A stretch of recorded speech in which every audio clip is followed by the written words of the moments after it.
J'ai grandi comme n'importe quelle fille en France.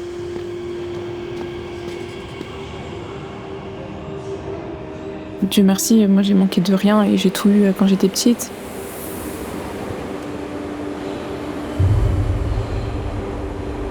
En ayant des personnes de toute origine autour de moi, enfin...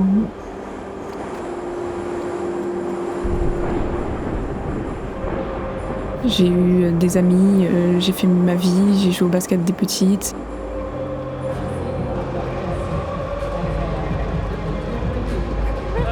Tu arrêtes de renier ta rue.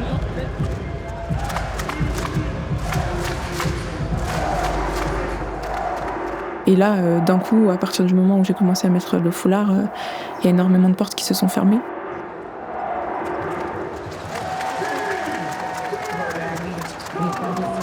J'aimerais bien pour qu'après les JO, ils prennent possession, ils disent un truc.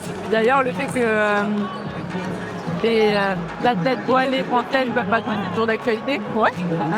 Il y en avait de base. Et du coup, on aimerait bien que Paris, ça soit un soutien aussi, mais je pense que c'est un petit quelque chose avec la règle. Mais eux, ils peuvent jouer, nous, on ne peut pas jouer. C'est ça la différence.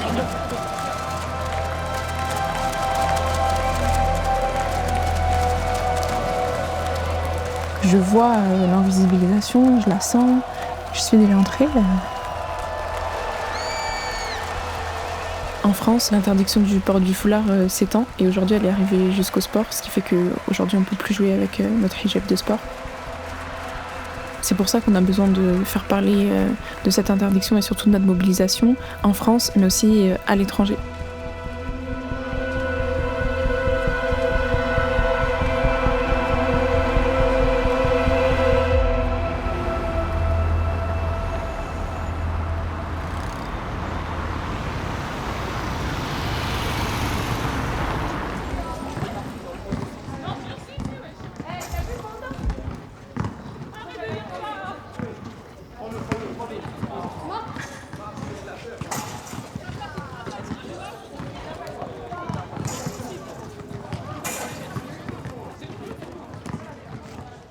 Dans 3 ans, on dira oui, les naveuses ne pouvaient pas jouer. Ouais. Bon, non, mais c'est un truc de fou. Ouais, j'espère.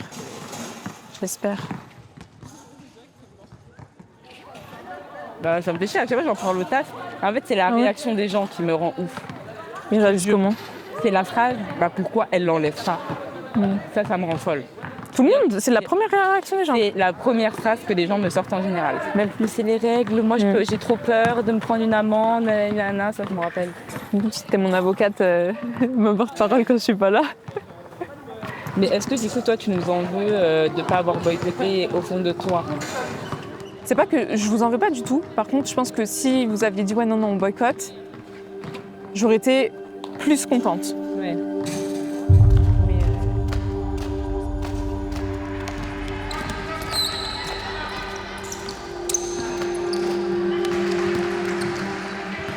On avait un match important et avec un gros enjeu. Et là, mon coach m'appelle et il me dit que l'arbitre ne veut pas que je joue avec mon couvre-chef sportif. Donc à ce moment-là, j'étais un petit peu perturbée, je savais pas trop quoi faire. Mes coéquipières qui sont un petit peu inquiètes, qui me demandent voilà, Hélène, est-ce que tu vas jouer? Hélène, est-ce que tu vas jouer?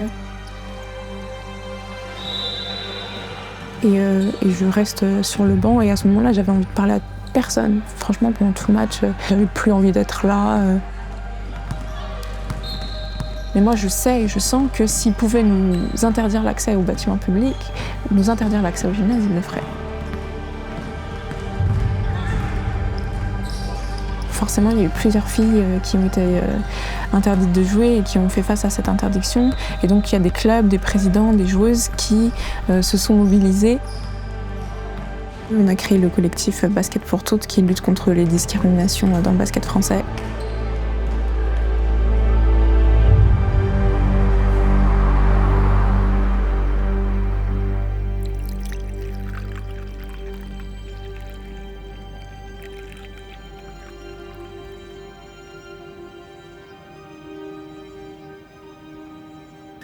Est-ce que vous pouvez, nos objectifs, de quoi on veut parler durant notre prise de parole, pourquoi le tournoi est important?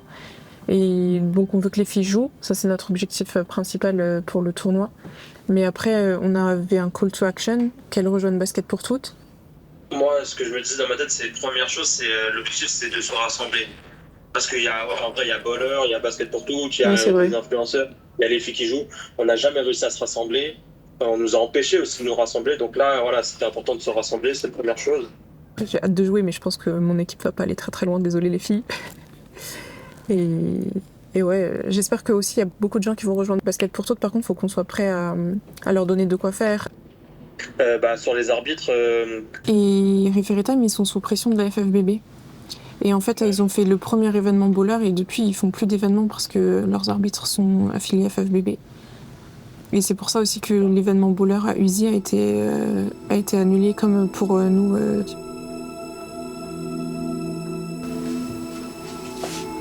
Et je fais du basket depuis que j'ai 5 ans.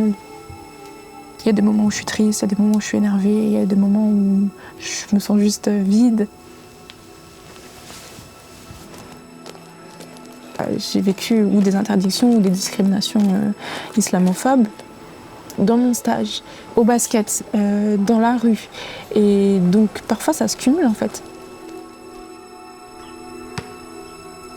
Après, il y a des moments où j'ai pas du tout envie de venir.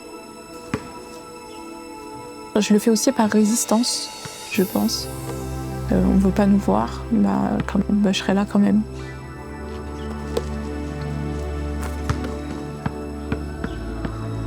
Ce tournoi, il faut que ce soit un reflet des réelles valeurs du basket. Il faut que les filles se sentent accueillies, il faut que les filles se sentent bien.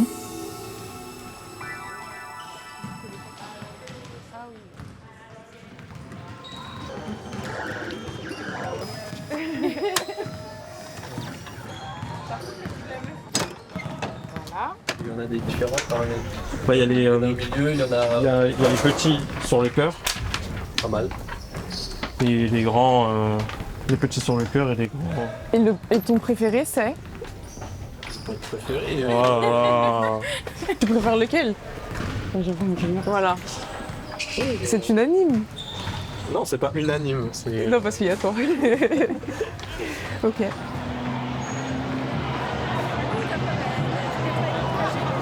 J'ai oublié de mettre basket pour tout, là. J'aurais dû mettre le hashtag.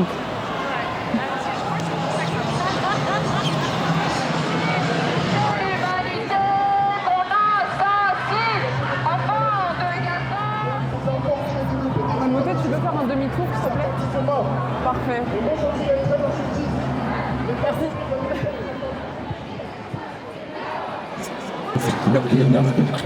Il y a un peu spécial collectif, Basket pour toutes, pardon. Ouais, Basket pour toutes, c'est un collectif de joueuses de basket, d'entraîneurs, de dirigeants de clubs, de chercheurs aussi, qui se mobilisent pour permettre aux filles qui portent le couvre-chef de jouer. La Fédération française de sport interdite les hijaps de sport, les voiles de sport, les baskets.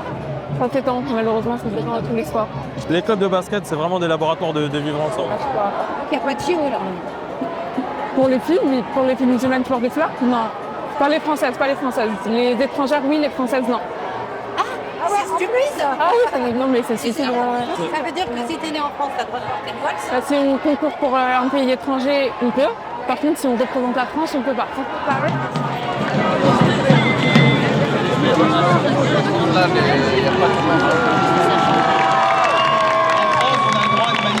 Contre le racisme, on a le droit de manifester contre l'islamophobie, on a le droit de manifester pour la protection des enfants.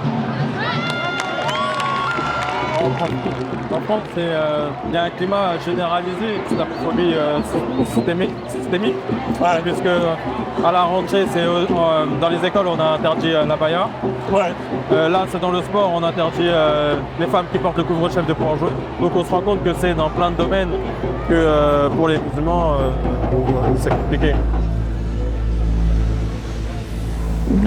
Je pense que la France est raciste.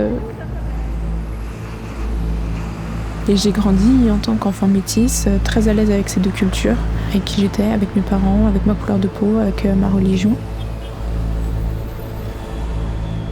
On pousse les limites du droit, on repousse les limites, on restreint encore plus les libertés fondamentales. Et quand on menace les libertés fondamentales d'une partie de la population, on menace les libertés fondamentales de toute la population.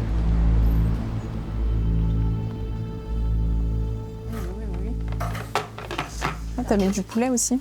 Bah, j'avais pas ça, je m'en souviens. Ah, de viande.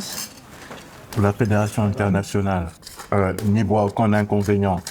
Ça veut dire qu'il n'y a pas de problème technique. Donc en réalité, c'est plus une histoire politique qu'autre chose. Bah oui, mais ça, on savait depuis le début. Hein. Ouais. Donc ça, je trouve ça vraiment dommage et je vois à quel point ça t'affecte. Parce que c'est pas un sujet qui vient que du basket. Et parce que c'est dans le basket, mais c'est après à l'école et après c'est pour trouver un travail. Après, je suis d'accord avec toi, mais tu sais, alors est-ce que j'ai peur pour toi? Non, j'ai pas peur pour toi. Maman, elle répondra pas la même chose. J'ai plus peur. C'est fichier S. Fichier S? Pourquoi tu serais fichier S? Parce que tu es fichier S pour tout pour rien. Parce que... Non, mais voilà, elle a peur que je m'attire des... rien quand même. Non, mais là, ce qui est un combat en fait d'intégration, un combat pour la liberté, un combat aussi, je pense, pour les femmes. Parce que ça arrivait avec l'immigration, parce que ça arrivait avec la xénophobie, parce que c'était un signe de... Oui, le voile, c'est parce que c'est visible. On ne peut pas effacer l'appartenance religieuse des gens, leurs convictions, des athlètes, on ne peut pas les effacer, on ne peut pas les sortir des aires de jeu. On est prêt pendant un mois à voir des gens de toutes les cultures, passer du temps ensemble. C'est ça le sport, hein. L'olympisme.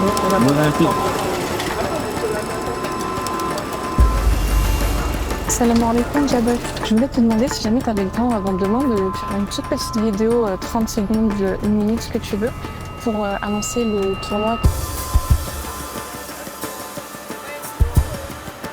Le monde et la France ont les yeux rivés sur les Jeux Olympiques et Paralympiques.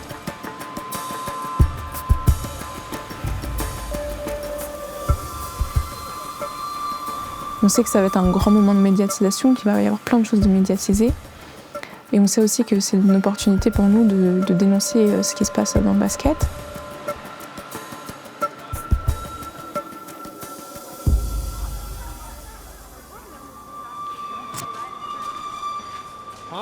On pourra peut-être pas être au JO 2024 cette année, mais en attendant, on vous invite à aller au tournoi Basket pour toutes. Tout le monde est la bienvenue et c'est gratuit, ouvert à tous.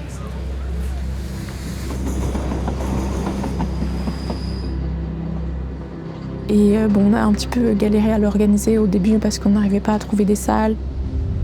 On a eu du mal à obtenir un gymnase. Les arbitres officiels ne veulent pas forcément se déplacer sur un tournoi basket pour toutes. Moi, j'ai personnellement aucun doute que c'est une pression politique. Il faut qu'on soit nombreuses, qu'on montre qu'on est solidaires. Montrer à la Fédération française de basketball qu'on ne se laissera pas intimider.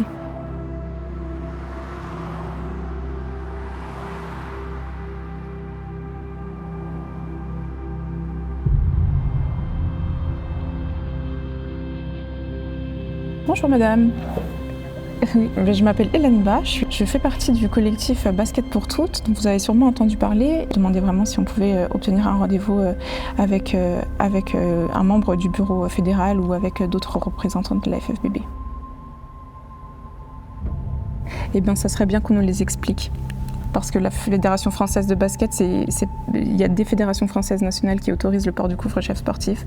Il y a des fédérations internationales, dont la Fédération internationale de basket, qui l'autorise. Et nous, on est soutenus par tous les défenseurs du droit. Donc je ne pense pas que la FFBB soit plus spécialiste des droits humains que l'ONU, qu'Amnesty International ou que les autres fédérations sportives partout dans le monde ou en France.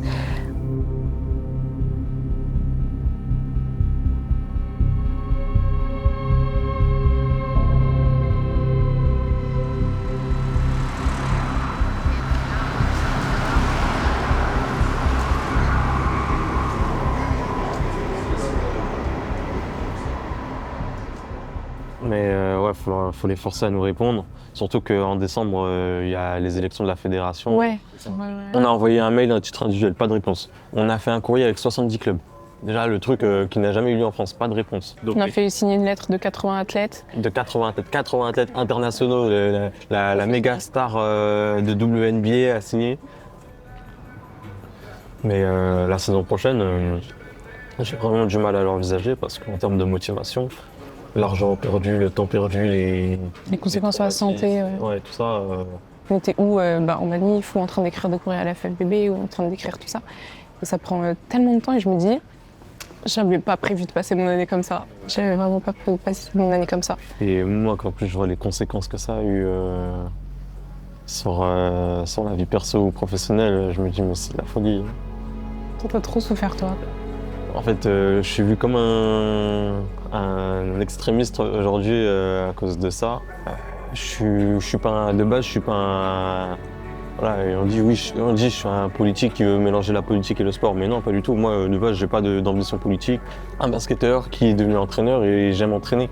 Ça veut dire là, ça me manque de faire des séances, d'aller en compétition et tout. C'est pas amusant non plus. Tu fais un entraînement, tu t'ennuies. Mais moi, je dis toujours, je fais pas du basket pour faire du loisir. Donc c'est pas pareil, t'as pas la même motivation. Là, ce soir, les filles ont match. Et je vais au match, mais les 2-3 matchs d'avant, j'y suis pas venue parce que j'avais plus du tout envie.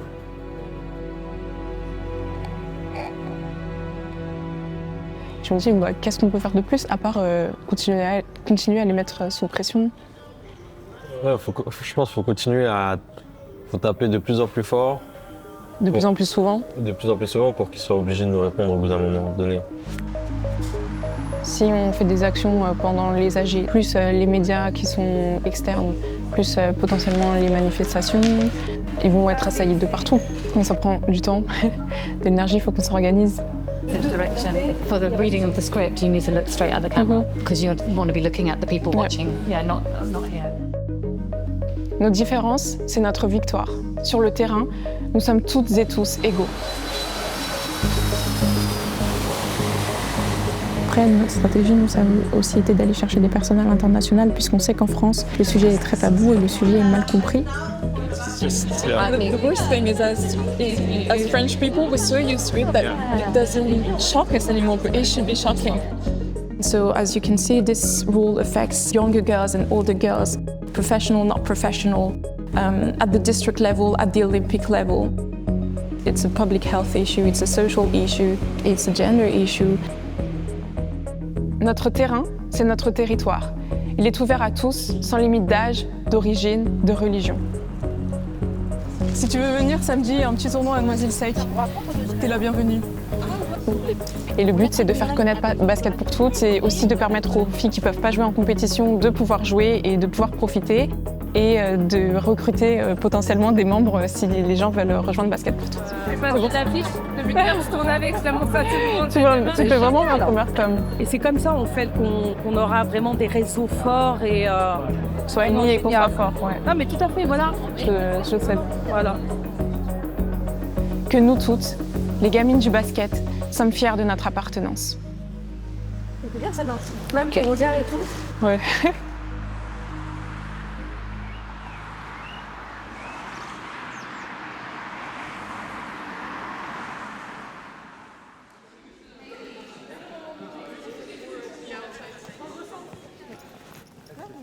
Ouais, jusqu'à 18h. C'est juste qu'il y aura un peu plus de bruit, mais... Ouais, toi, t'es pas allé voir dehors? Non, je suis pas allée dehors. voir. Dehors, il y a de l'espace. Bon, on peut aller voir avec on peut aller voir dehors, ouais. Je me sens grande, hein. Et ceux-là non plus. C'est pire, ouais, parce qu'il y a le truc. Ah oui, il n'y a pas de filet.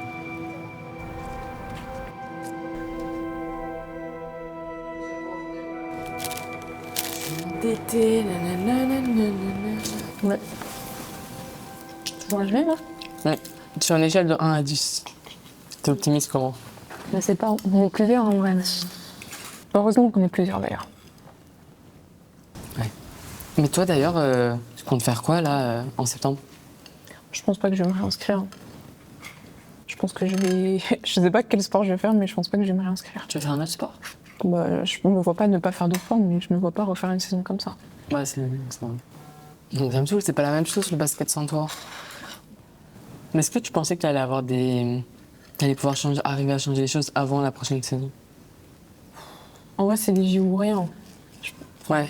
Les JO, c'était un peu une chance. Au début, enfin, il y a un an, je m'étais dit, si la règle n'a pas changé après les JO, j'abandonne. Ah ouais? Je laisse tomber et tout, je suis plus dans la mobilisation. Là, je sais pas. Parce que je me dis, bon, on s'est lancé. Si on arrête, qui va reprendre? Personne, tu vois. Bah ouais. Là, tu sais que si c'est pas toi, c'est personne. Alors que dans l'autre assaut, bon, si c'est pas toi, c'est quelqu'un d'autre. Là, c'est vraiment si c'est pas toi. Ouais. Pas facile. Mm.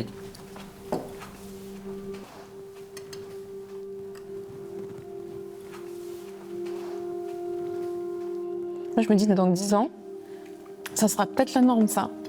Alors que tu puisses pas faire du sport. Et je me dis, mais imagine toutes les fédérations, ou la moitié des fédérations interdisent. Il y a beaucoup de gens, au final, qui ne font pas, parce que tu peux rien.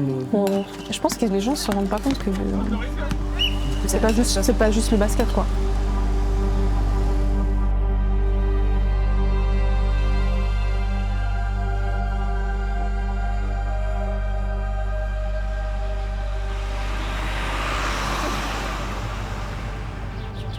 Oh, Timothée.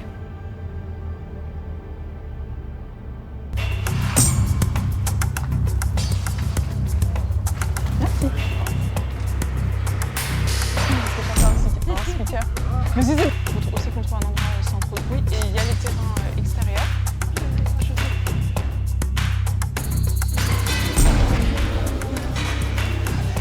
Il y a encore plus de monde que ce qu'on pensait.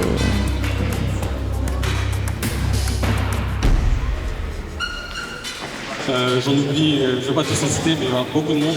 Je les remercie, ça va permettre de médiatiser et de montrer ce qui se passe en France au niveau du basket et de montrer qu'il y a des choses qu'on peut faire pour se mobiliser, pour dire qu'on n'est pas d'accord. Être venu aujourd'hui, être venu arbitrer, être venu jouer, c'est une façon de se mobiliser, de dire on peut jouer, il n'y a aucun souci, ce règlement ne nous convient pas. Donc je vous remercie aussi pour ça.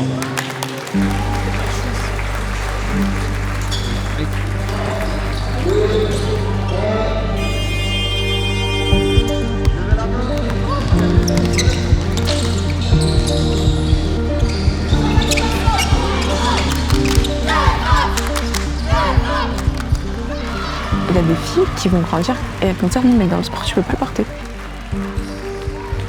Donc est-ce qu'elles vont faire comme à l'école et elles vont s'habituer au fait de l'enlever, mais on va dire bah, c'est ça la nouvelle norme et du coup on va repousser toujours plus loin? Ou est-ce qu'elles vont pas faire de sport? Et toute la génération de transition, genre nous, toutes les filles qui le portent là actuellement, est-ce qu'on va arrêter de faire du sport?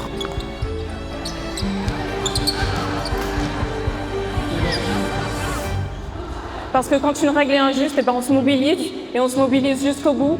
Les filles, celles qui ne peuvent pas jouer toute l'année, celles qui sont solidaires avec celles qui ne peuvent pas jouer toute l'année. J'espère vraiment que vous avez pris énormément de plaisir.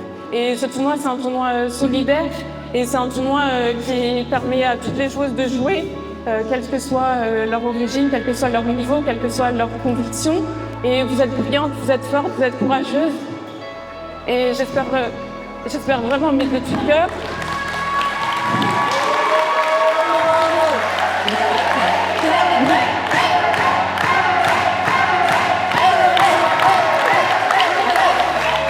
j'espère de tout cœur que vous le savez et j'espère que vous n'oublierez jamais.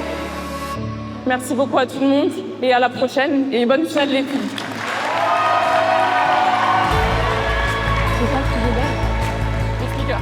Là, on se retrouve à lutter pour quelque chose de basique.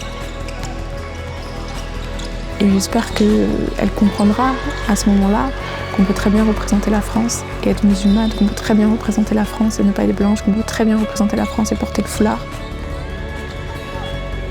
Et j'espère vraiment que les Français, les Françaises et le gouvernement se rendront compte que c'est eux qui perdent le plus en prenant ces décisions-là.